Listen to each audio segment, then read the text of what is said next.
All right, in this message, we're going to cover Daniel chapter 9. And last time we covered Daniel chapter 8, and we covered the continual rebellion or revolt, not the way it's typically translated into the daily sacrifice. Uh, so if you haven't listened to that one, it really helps to make sense of Daniel 8. We're going to pick it up in Daniel 9, chapter 2. And in 9:2 it says, "In the first year of his reign, I, Daniel, understood by books the number of years whereof the word of Yahuwah came to Jeremiah the prophet, that he would accomplish 70 years in the desolations of Jerusalem." So Daniel is here reading the book of Jeremiah, and he came to understand the 70-year prophecy that was in Jeremiah. So it's very interesting. And I think the prophecy that he's talking about is the 70 years that is coming up now, the desolation of all Israel and the daughter of Babylon, America and Great Britain and whatnot, and when we're utterly destroyed by fire in 1 hour, in 1 day. There's two 70-year prophecies in Jeremiah. There's one in Jeremiah 29:10, which is about the return after 70 years of Judah. They went into the old Babylon captivity. After 70 years, they were returned to Jerusalem to rebuild the temple. But that only applied to the southern kingdom of Judah and Jerusalem.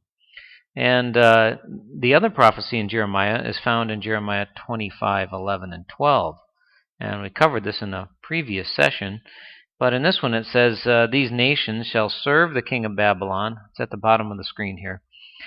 "Shall serve the king of Babylon 70 years. And it shall come to pass when the 70 years are accomplished, that I will punish the king of Babylon and that nation, saith Yahuwah, for their iniquity, and the land of the Chaldeans, and will make it perpetual desolations."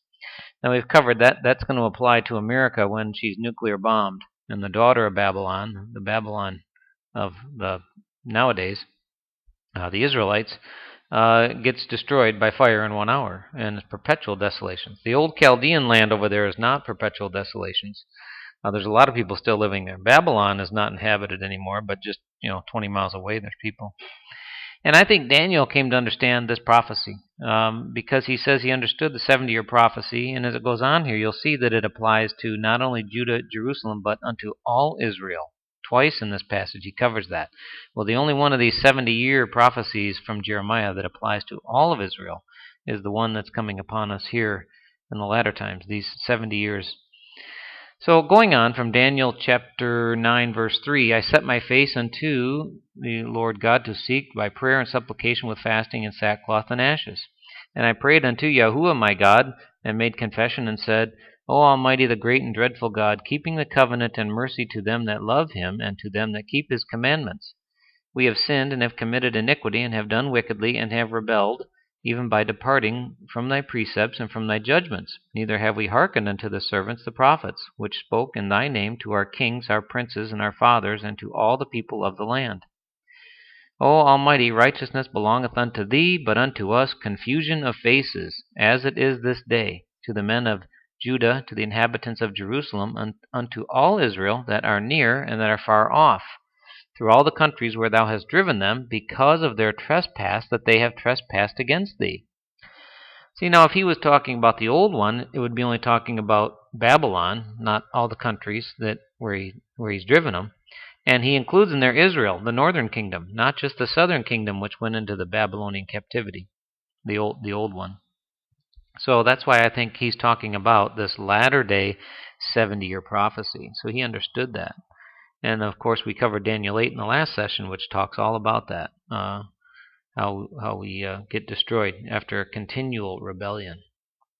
Well, going on in Daniel 9:8, "O Almighty, to us belongeth confusion of face, to our kings and to our princes and to our fathers, because we have sinned against thee.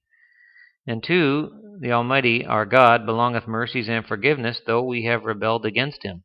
Neither have we obeyed his voice, the voice of Yahuwah our God, to walk in his laws, which he set before us by his servants the prophets. Yea, all Israel have transgressed thy law, even by departing, that they might not obey thy voice. Therefore the curse is poured upon us, and the oath that is written in the law of Moses, the servant of God, because we have sinned against him."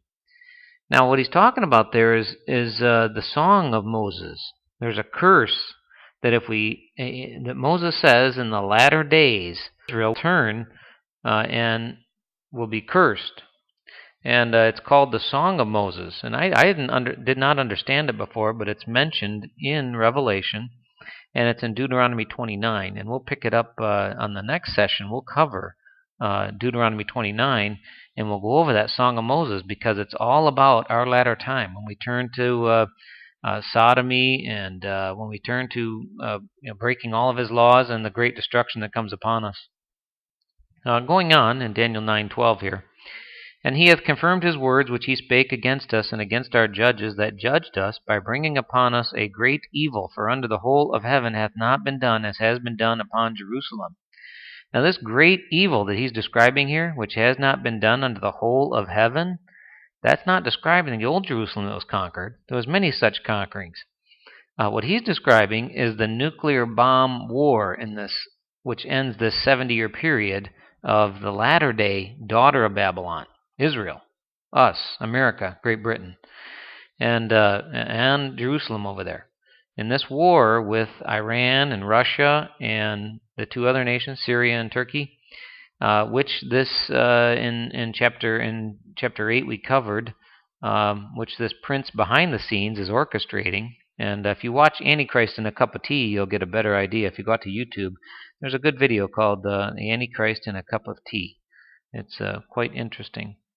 It'll open up your eyes to who that Antichrist might be, who the guy is that's going to run this beast government after America is taken out, and the world reserve currency is removed, and the United Nations is removed when New York is nuclear bombed and destroyed in one day.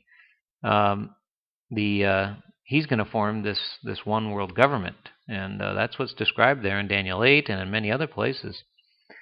So it's fascinating that this great evil that's coming has never been done before, and boy, that will really be a great evil when the nuclear bombs go off and we're utterly burned with fire in 1 hour. You just won't be able to believe it. Well, Daniel 9:13 goes on. He says, "As it is written in the law of Moses, all this evil has come upon us." In that law of Moses, in that Song of Moses, that's called the Song of Moses, it describes being utterly burnt with fire, even the mountains being burnt. We'll cover that next time. You'll be astonished. I was astonished to find out that Moses was writing about America, the latter-day America, Israelite nations, being destroyed and utterly burned with fire. Going on, he says, "Yet made we not our prayer before Yahuwah our God, that we might turn from our iniquities and understand thy truth. Therefore hath Yahuwah watched upon the evil and brought it upon us. For Yahuwah our God is righteous in all his works, and he does, for we obeyed not his voice." So he's going to bring all of this evil upon us because of our terrible transgression over there, our terrible rebellion and revolt, which I've covered. The 4,000 abortions per day, 72 million have been aborted, our sodomite marriage. I mean, just when you think it can't get any worse and Obama approves homosexual marriage, we go and elect a gay senator. Popular election. We just keep adding and adding and adding to our rebellion. It's astonishing to me.